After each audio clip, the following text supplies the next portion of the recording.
बिस्मिल्लाहिर्रहमानिर्रहीम। अस्सलाम वालेकुम मेंबर्स व्यूअर्स, होप सब खैर खैरियत से होंगे। आज की वीडियो में डिस्कस करते हैं जी कुछ स्टॉक्स को आपको याद होगा काफ़ी अरसे से हम फोकस किया हुआ है, कुछ को लॉन्ग टर्म के लिए होल्ड किया हुआ है। आईटी सेक्टर को स्पेसिफिकली मैं मेंशन करता रहता हूँ, और जो लेवल्स हैं ख़ास तौर पे अपनी रिसेंट लास्ट वीडियो में भी मेंशन किया था कि उसमें आईटी सेक्टर में किसी किस्म की वरी की ज़रूरत नहीं है। और जो स्टॉक भी हैं जो हमने टारगेट किए हुए हैं वहाँ पे अगर वो निचले लेवल्स पर आते हैं तो मैं वहाँ पे हमेशा एवरेज सजेस्ट करता हूँ, अनटिल अनलेस कि कोई ऐसी न्यूज़ ना आए कि हमें उसमें से एग्ज़िट करना पड़े। तो कोई स्टॉक्स ऐसा नहीं है जिसमें किसी किस्म का कोई इशू हो। और आज आपने देखा कि मार्केट में ओवरऑल तो अब एक रेंज बाउंड एक्टिविटी चल रही है। थोड़ी सी पॉजिटिव क्लोजिंग दी केएस इंडिया ने, लेकिन जो स्टॉक्स खास तौर पे हम जिनको डिस्कस करते हैं उनमें एक अच्छी मूवमेंट रही। कुछ अरसे से कुछ स्टॉक में मूवमेंट ऑलरेडी स्टार्ट हो चुकी थी, बट आज अगर देखा जाए तो उसमें आईटी सेक्टर ने भी अच्छा परफॉर्म किया। आपने देखा कि नॉर्मली वो थोड़ा सा लो साइड पर रहते थे, लेकिन आज मार्केट या इंडेक्स जो कह सकते हैं वो तो उस तरह नहीं बढ़ा, लेकिन उसमें आईटी सेक्टर में आज सब में तकरीबन पॉजिटिव क्लोजिंग आई। और इसी तरह आपका सेंचुरी पेपर जो सा है और आईबीएल हेल्थ केयर है वो तकरीबन अपर कैप की तरफ गए। और इसी तरह जो सा आपका खैबर टबैको जो सा है वो भी आज दोबारा से करेक्शन लेके दोबारा से पॉजिटिव साइड पे आ गया। और एबर्ट जो सा है वो देख लें, वो तो अब 600 क्रॉस करके 700 की तरफ जा रहा है। तो ये चीज़ें अगर आप देखें थोड़ा सा चंद माह पीछे चले जाएं तो कुछ स्टॉक ने वो टारगेट जल्दी अचीव कर लिए, कुछ इंशाल्लाह ताला आने वाले दिनों में करेंगे। लेकिन अल्टीमेटली जो चीज़ें हम डिस्कस करते थे जिन स्टॉक्स के बारे में, उस वक्त बिल्कुल नहीं लगता था कि ये इन लेवल्स पे जाएंगे, तो अल्हम्दुलिल्लाह एबर्ट आप देख लें कि वो उन लेवल को क्रॉस करता हुआ जो सा वो जा रहा है। सेम आप देखिएगा आने वाले महीनों में आपको इंशाल्लाह ताला खैबर टबैको भी इस तरह परफॉर्म करता नज़र आएगा, आईटी सेक्टर भी परफॉर्म करता नज़र आएगा। और छोटे स्टॉक्स में जो हम रेट्स डिस्कस करते हैं, जो टारगेट्स डिस्कस करते हैं, वो भी परफॉर्म करते नज़र आएंगे। द ओनली थिंग इज़ कि आपको सम टाइम पेशेंस के साथ चलना पड़ता है। हमारा प्रॉब्लम क्या है कि हम ज़्यादा खुश होते हैं कि एक एक्टिविटी चलती रहे, मतलब हम आज लें कल बेचें, परसों ख़रीदें फिर बेचें। और इस पूरे सिनेरियो में बस वो जिसे कहते हैं ना, एक थ्रिल्स जो सा ना वो रहे, लेकिन अल्टीमेटली पता चलता है कि मंथ के एंड पे हम कोई अच्छे खासे लॉस में।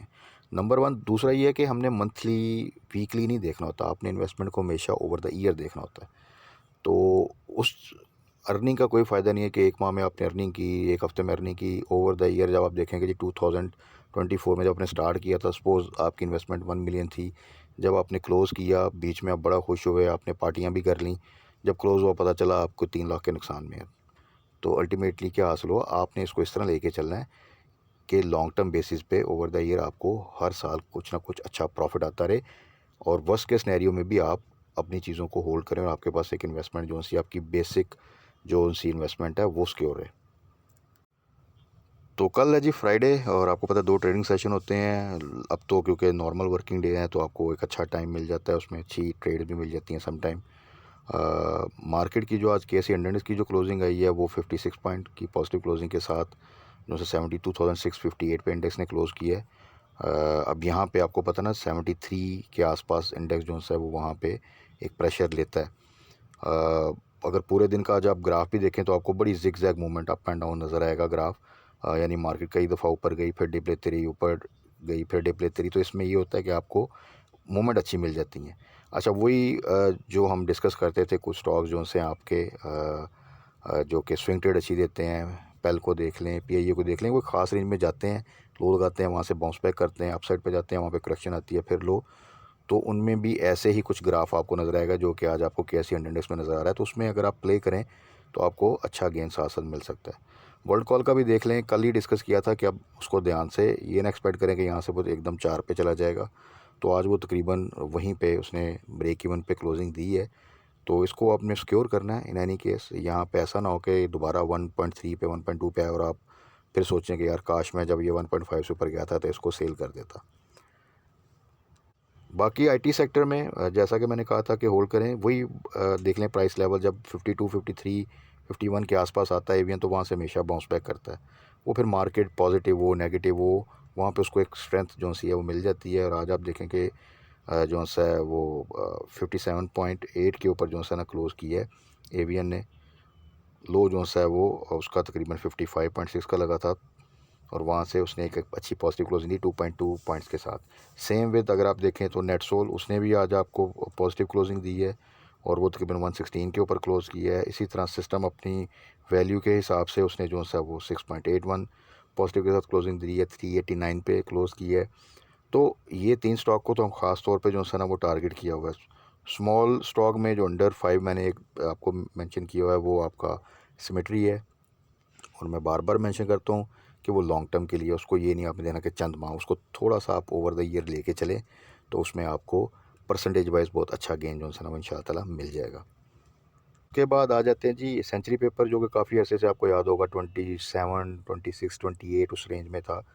यही सजेस्ट किया था कि क्योंकि एक्चुअल जो हमने टारगेट किया था उसको काफ़ी अर्सा पहले तो वो तकरीबन 32, 31, 33 इस रेंज में था। फिर उसने 40 को टच किया, फिर वो डिप लेता हुआ 26 तक चला गया।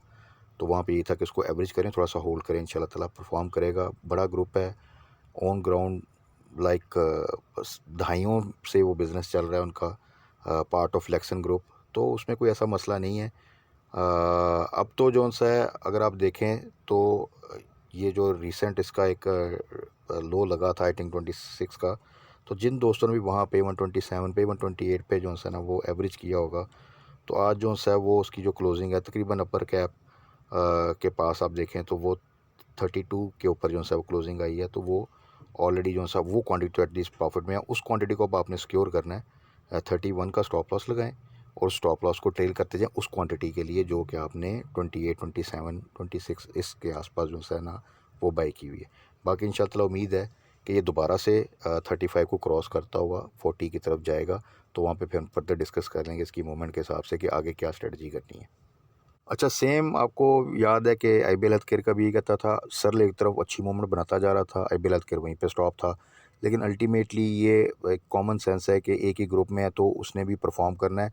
तो बल्कि अपॉर्चुनिटी थी कि यार एक जो सा स्टॉक है जो पेरेंट कंपनी है वो परफॉर्म करती जा रही है, तो दूसरे में हमें अपनी इन्वेस्टमेंट इंक्रीज़ कर देनी चाहिए, क्योंकि अभी वो काफ़ी लो रेट्स पे है, तो उसमें आने वाले दिनों में एक मूवमेंट बन सकती है। तो आईबीएल हेल्थकेयर में भी वही हुआ, जब अपर कैप है अगर आप देख लें तो 35.5 के ऊपर क्लोज़ कर चुका है। पहले इसको भी जब टारगेट किया था तो इसका भी वही 32, 33 का रेट था, ये 45 तक गया था, वहाँ से वापस आया था, 30 बिलो भी चला गया था इवन। तो इसमें भी सेम स्ट्रेटजी जो सेंचुरी पेपर में हमने सजेस्ट की थी, सेम इसमें भी वही स्ट्रेटजी थी, दोनों क्योंकि तकरीबन मोर और लेस सेम रेट्स पर होते हैं और बाय चांस मूवमेंट भी तकरीबन सेम ही चलती है इनकी, आल दो के इंटायरली डिफरेंट सेक्टर्स हैं। तो आईबीएल हेल्थकेयर में भी ये है जी कि इंशाल्लाह ताला अगेन ये 40 प्लस, इसमें क्योंकि पोटेंशियल है सरल की वजह से ये 45 इस दफ़ा हो सकता है 50 तक भी जाए, बट अगेन जैसे ही 40 से ऊपर जाता है हम डिस्कस करेंगे, और स्टॉप लॉस के साथ आपने जो है इसको होल्ड करना है। फिर बाकी खैबर टोबैको को जो है आपने होल्ड करना है, और जैसा कि मैंने पहले मेंशन कर दिया है उनके वही टारगेट्स हैं, अभी इसमें हम इंशाल्लाह वेट करेंगे। दूसरा टीबीएल का मैंने आपको बताया, बैटरी जो है उसको बिल्कुल अभी बेहतरीन रेट से आज उसमें भी मूवमेंट स्टार्ट हो गई है। तो अल्टीमेटली लॉन्ग टर्म में ये भी it's a very good stock, और यही टाइम है कि इसको भी आप टारगेट कर सकते हैं। तो ये तो थे जी कुछ स्टॉक्स जिनको हम डिस्कस करते रहते हैं, जिनमें आज मूवमेंट थी, और अभी इनके टारगेट जो हमने डिस्कस किए हुए हैं उनको फोकस में रखें। जहाँ पे एवरेज का काम वहाँ पे एवरेज कर सकते हैं, जहाँ पे अच्छे प्रॉफिट में वहाँ पे स्टॉप लॉस के साथ जो है आपने होल्ड करना है। जो क्वांटिटी एवरेज की हुई है अच्छे प्रॉफिट में आती है, प्रॉफिट टेकिंग करें, तो इंशाल्लाह ताला साथ साथ जो है ना वो अच्छा प्रॉफिट मिलता रहेगा।